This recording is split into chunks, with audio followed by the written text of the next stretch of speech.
Real Salt Lake is coming home to where it all started.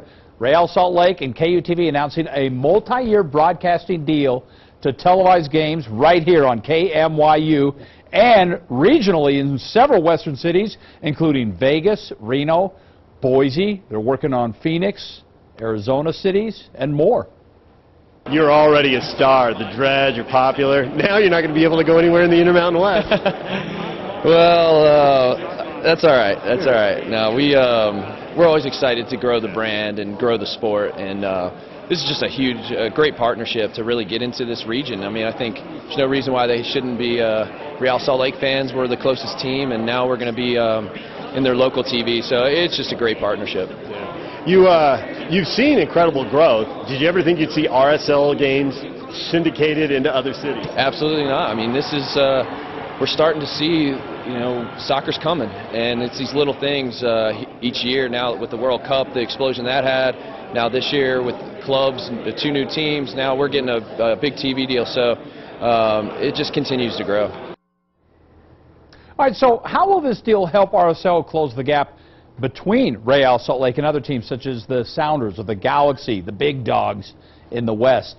Well, here's the soon-to-be television voice of RSL broadcast, David James, with Real Salt Lake owner Dell Loy Hansen. Guys?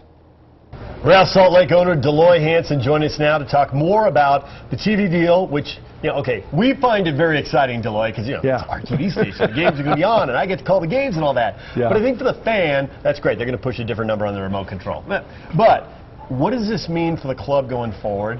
Does the fact that you're going to be syndicated now, these games are going to be seen in Boise, in Reno, in Vegas, and some more markets here, is that going to help you close the revenue gap? Because we all see the Seattles, the LAs, and the New Yorks, and the Torontos spending a ton of money. How do you close that gap? How does this help? This is an amazing change for Real. This could be considered a huge milestone in the Real program, is that we now go to 4.5 million households. Boise, Elko, Vegas, 700, Phoenix, 2 million, Tucson, 450,000, Albuquerque, 700. And we now become, instead of a Salt Lake team, we're a regional team. But what does that mean to our sponsors? We go out and we show a sponsor like LifeVantage, which has taken a huge bet on Real, that as a jersey sponsor for the next 10 years, we can produce an outcome for their business that their affiliation makes it worthwhile. Well, I can go back and say we now have 5 times the customer base in all of the Intermountain West and Southwest looking at your product on our jersey, and that's huge. Yeah. Because ultimately you fill a stadium and you don't want to raise ticket prices to a point that it's not part of the community. So that's full. We're already in season tickets 4,000 ahead of where we were a year ago. It blows me away. The games are going to be sold out, so I'd encourage anyone to get your tickets. They're sold out. But what do we do next to compete with Seattle and LA that have bigger checkbooks, bigger markets? We have to build our sponsor base, and we have to give our sponsors greater value. So when they're on that field board, when they're on a jersey, when they're in the stadium, we now are 5 timesing the eyeballs that are potentially in their investment, and that's what Channel 2 brings to us. It's gigantic. Yeah.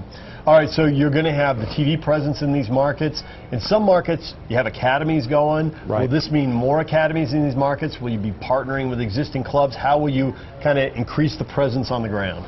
Yeah, as you and I talked at lunch, we're going to build allocation money, which is a special currency in MLS that allows us to spend above salary cap. How you get that is build your academy, which we have in Casa Grande, Arizona, which is halfway between Tucson and Phoenix. So most of the students in our academy are Arizonans. So there's 140 kids down there, 40 in the elite academy, probably within the elite 10 to 15 of them are from Arizona. So Arizona already has been bleeding Real red for years at that academy. When you go down there, it just feels like mini Real with 140 kids in Real jerseys in Casa Grande, Arizona. And we'll be down there on the 31st as Real plays their first game with the Revolution as a warm-up game, and we watch our academy play. But the academy is the key. Just as Carl Salcedo deal showed that allocation money we received when he went to Guadalajara helps us exceed salary cap by that amount. Currency that's very important. So how many more Salcedos are there in the pipeline? A great number. We brought 3 up into the main team. We offered signings to 5 this year that go into your book for future value. So we are creating a huge bank of potential allocation money every year through our academy. So we invest a great deal in it. We've multiplied that investment 4 times over the last 4 years. The casual fan may not care, but the hardcore fan, I think, will be very attracted because you're building a model now in Major League Soccer, not just RSL, but across the league. It's a little bit like minor league baseball. Not as big, not yet anyway, but explain to people about the Monarchs and how that ties into the academies and RSL. Is that kind of the bridge between the... As you come through an academy, you're coming out at 17. But from 17 to 23, we need to build a team that really develops players to their full potential. So we can bring a great academy player up, but he's not going to see action on that first team. He's going to play the second team, and we're not developing him. So our USL Monarchs team is the future. We call it Embrace the Future. So you'll have 8 members of the team play down. You'll have another 14 or 6 to 8 really potential players. Then we'll bring academy players up. So when you're watching the Monarchs play, you're really watching RSL of the future. And so we think it's a great development league that we hope to bring 6,000 to 8,000 fans out to each game. Okay, so you got the academy in Casa Grande. You took over a minor league baseball complex as they built all the new ones in the Phoenix area. People kind of abandoned southern, the Major League Baseball abandoned southern Arizona, Tucson and Casa Grande. So do you replicate that? So the TV deal gets rolling in Albuquerque or Boise. Do you go to one of those markets for that? That would be impossible to replicate. It is an amazing facility with, you know, the boys live in a military academy environment. They get up at 7:30, go to school. At 3 o'clock they come home. They're on the soccer field training, studies, go to bed, and they do that year after year for 3 years. They are like a military soccer school is what I call it. And it's a self-contained. They don't have girl problems. It's all boys, and there's 140 of them there, with 40 in our elite program that we fully sponsor. And so we have the coaches that are RSL coaches, 4 coaches there, trainers. So they have a full program, and they play nationally. We've won the national championship twice. We've come runner-up another time. So we are an elite academy, one of the top 2 rated in the nation. Now to take that academy and prepare it for full MLS play is the Monarchs.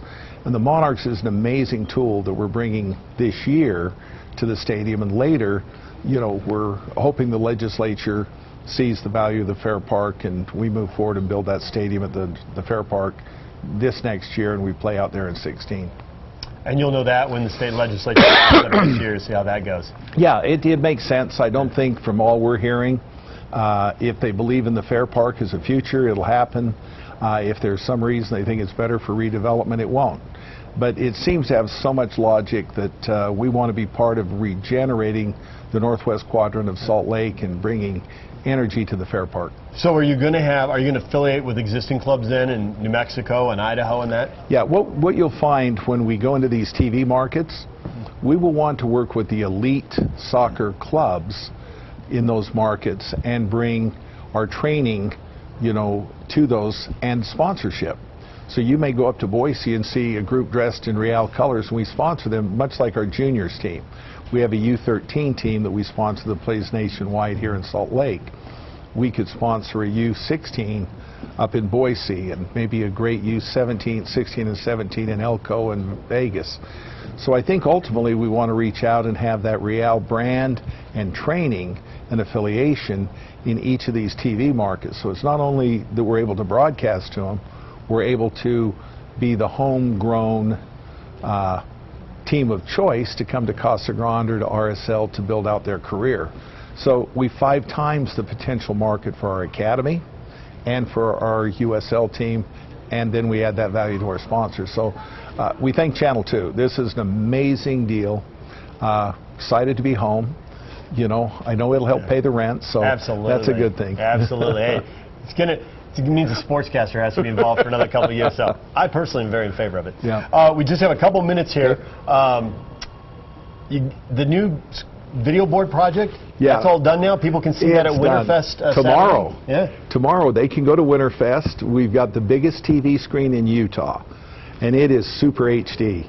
So if you go when there, you say the biggest one in Utah, it's the biggest. We've all been to Jazz games and seen that. It's bigger than that. It's bigger than the Jazz. That thing's enormous. So 40 feet by 140 feet. Now they've got a little higher resolution, 8 millimeters. We're 13, but we're further away and we're outdoor. But we were going to build a smaller one, and then we went to Levi Field in San Francisco. You saw that baby, yeah. And they put us in a Ferrari. And you go, geez, how do I get out of this Ferrari and go back to the Chevrolet? So we built a Ferrari. There you go. There you go. So people can see that tomorrow, and that'll be in the south end zone for all the games this year. Great fan experience. We're going to have fun. I hope the players will watch the ball, not the video screen. I wonder if it'd be like in football. Every once in a while we see a running back running, and you look up to see if anyone's gaining on you. Yeah, he's watching the screen. They could work that way. You see Savo, you know, and you look at he's looking up. He's nobody behind me. I'm here. Exactly. That's a good All idea. right, we're going to talk more with you tomorrow night. Right. A lot of player changes, a lot of roster changes, a lot of new faces, and so we'll talk more about the on-field product. We'll do that with Dell Loy tomorrow night on Talkin Sports, the Saturday version on KUTV2. That'll do it for now, but RSL fans, be back tomorrow night on KUTV2 and KMYU for Talkin Sports. Dave, back to you.